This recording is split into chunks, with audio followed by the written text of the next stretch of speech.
there we go. Good afternoon, everyone. Welcome to Engaging Men Q&A, Q&A with Jay.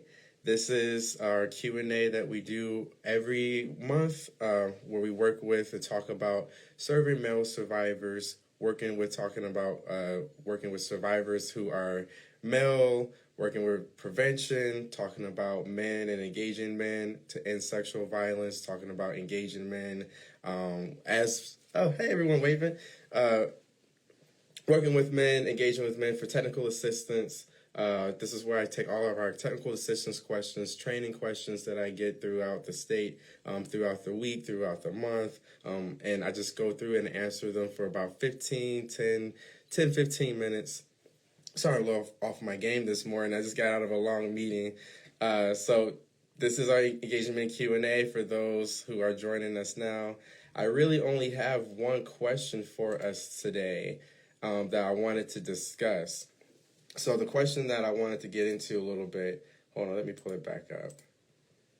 Oh my goodness, today is not the day for me. While we're getting this together, if folks want to drop into the chat what you're up to today, what you're having for lunch. I know this is our lunch time. I do apologize for being a little disorganized this afternoon. Let me find this question.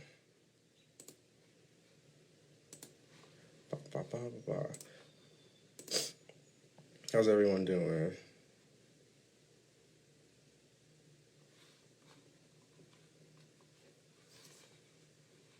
See, this is what happens when you have too many tabs open.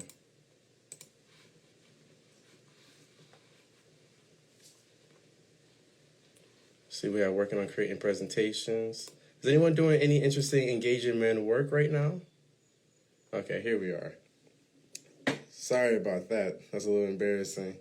So the question that I have come in this week is what services would you like to expand when working with male survivors? First of all, thank you so much, you guys, for putting things into the chat. So the question again is, what would you like to see services expanding with working with male survivors? So this is actually a really good question. For one, there are so many a myriad of services that I would like to see for us doing. The first thing that I would want to elevate for services within the field is services around transforming men and working with men through their transformations. When we're talking about survivorship, or even if we're talking about working with men and masculinities around prevention efforts and prevention work with trying to end sexual violence, it is important to recognize that a lot of times when people are going through spaces and their journeys and changing and growing, when trying to work through trauma, we often don't afford them that space, especially men. We have this expectation that men should always be strong, they should be stoic, that they don't ask for help, that they can solve their own problems. And then if they are being addressed to solve their problems, they should again be able to do so on their own. They shouldn't be asking for help. And if they did do that, their services and did do that work with themselves, that they should be successful. They shouldn't be causing any additional harm. And this is not necessarily realistic. So when I think about expanding services for survivors and expanding services for men, what I would like to see is something beyond just general support groups. The way that we have support groups designed right now, they are for the capacity of helping people through empowerment, through healing, through connecting to themselves. But when we're talking about, again, I always bring up patriarchy, right? When we're talking about working with men, working with masculinities, working with male survivors, sometimes these identities conflate together. There's different kinds of ways that men deal with trauma, deal with their expressions of trauma, and also at the same time when coming to an understanding or perspective about power and privilege that they might carry, coming into those identity explorations, those examinations, that can be really tricky. That can be very offensive and rude for those who are around them in their relationships, in their friendships, or in their community. As people are undoing or decolonizing and unlearning different perspectives, people are unlearning different ways of thinking, this can look a lot of different ways. People take steps forward, people take steps back. When we're talking about the population of men, when we're talking about patriarchy and powers and systems of violence, when men are then articulating and coming to an understanding like, oh, hey, I have this power, I have this privilege, even though I have been a victim of violence, there is still this power and there's still this privilege that I carry. There is the way that I express about the harm that I have endured, right?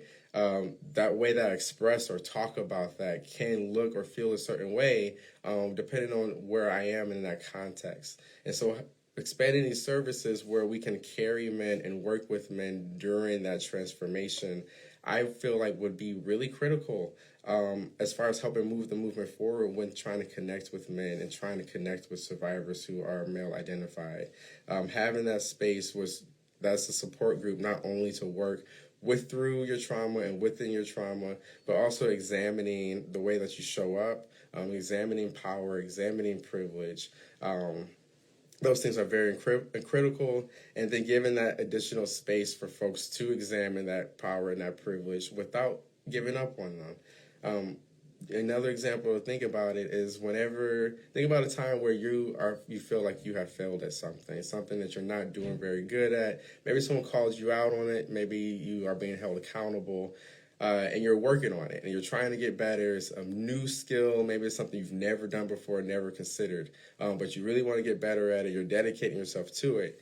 If you're being told over and over again that you're failing, if you're being told over and over again that you're not doing enough, that you're not reaching the mark, that you're taking too many steps back, or you're even causing harm and continuing, that violence that you're creating with whatever it is that's happening, the odds of you continuing to invest in that change and that transformation is not likely. We will hope that people get in tons of feedback over and over again that they're not doing enough and that maybe they could, grow and transform a little bit more.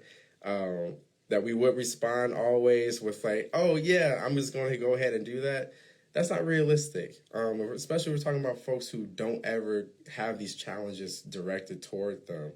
Folks are more likely to put their hands up. They're going to dig their heels into the ground, and they're not going to continue with the work.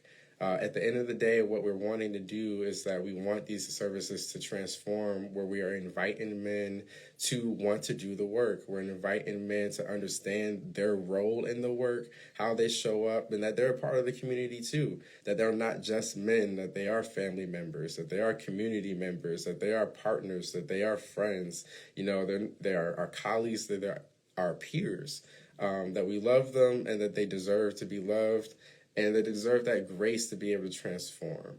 Now, always this is very tricky, and it's always easier said than done. Again, when we're talking about working with folks within a patriarchal system, when we're talking about anti-oppression, and we're talking about systems of violence, and we all have different social locations, we all have different experiences, we have different advantages and privileges based on all of those different institutions. That when men are in those spaces, that it can be uncomfortable. It can be, like I said, the word that I use is offensive. When men are coming to the understanding for the first time that they have done things that are offensive, that, understanding for the first time their power and their privilege, that's not anything new for those who are around them. And that can be difficult for those around them to be supportive when folks are going through that process of, oh, yeah, remember that time I did this, or, oh, I'm always doing this. That can be difficult. So our services could be reimagined where we create that space for men and for people to process and to be able to transform and work together through those things. So that's what I would say I would like to see as like my number one thing as expanded within our services. The second thing I would want to see is more support with maybe workbooks. So this is a project that I haven't really announced yet, but something that I'm hoping to start working on soon. Is creating more workbooks, some tangible things that we can give to survivors, that we can give to men, to sit down with and go through these questions themselves, that they can ask these questions, work through them, have, I guess, designs, like infographics, things that they can fill in to really work on that attitude and behavior change. And those are great ways to be able to expand our services that without having to do all of that outreach. I know that I talk a lot about how outreach is very important with a lot of this work with trying to reach men and trying to pull male survivors into our services. But not only is it just about outreach, but it is about what do we do with them when they get here. So that's the other part of this work about expanding services, is beyond just the outreach, but what do we do with men when they do show up, and are we able to serve them? Do we have what we need to serve them? Do we have the language? Are we accessible? Do we have, the community messaging? Is our agency reflective of the community if the folks are coming to our services? Are we comfortable working with men? And again, that other side of it, are men coming to our services, as folks that we're able to work with? So there's a lot of different ways that we have to do this work. There's a lot of different places to show up at the same time. So yeah, that's the only question I had come in for this month. If folks had any additional questions about working with men, if there's anything that's been in the news or anything you've seen lately that you want to chat about, feel free to drop something in the chat. If you're a member agency or if you work or a colleague, you can feel free to join me as well if you wanted to just come on and ask it out loud for everybody. And I'll just give a pause for that for a second.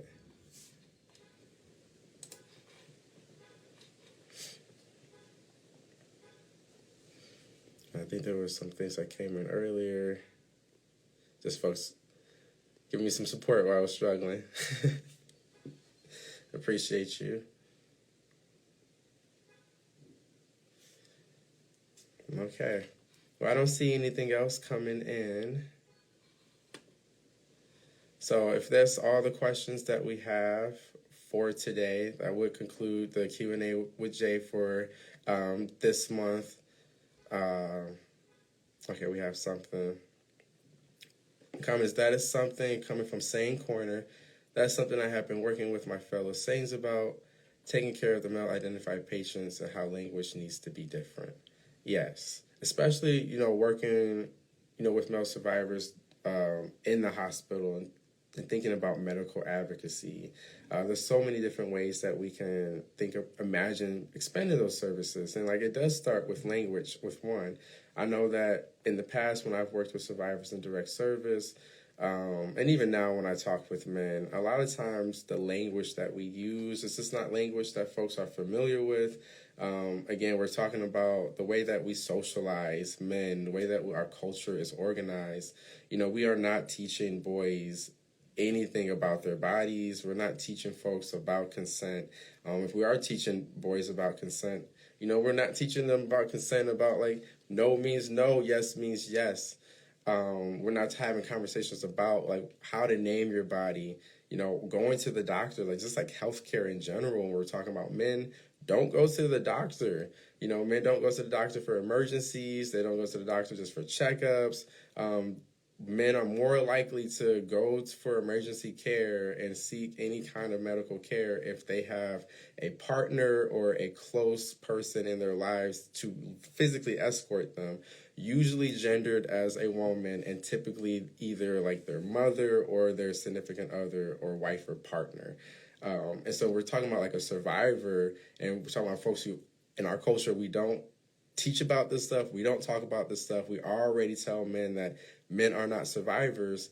When folks have this experience, they don't have this language, are they coming forward just to go to the doctor if they already have these biases about asking for help, already have these biases about going to the healthcare, seeking healthcare? When we know that, when there is an assault, sometimes we very much need folks to be getting checked out to make sure that they're okay. And men just overwhelmingly aren't doing that.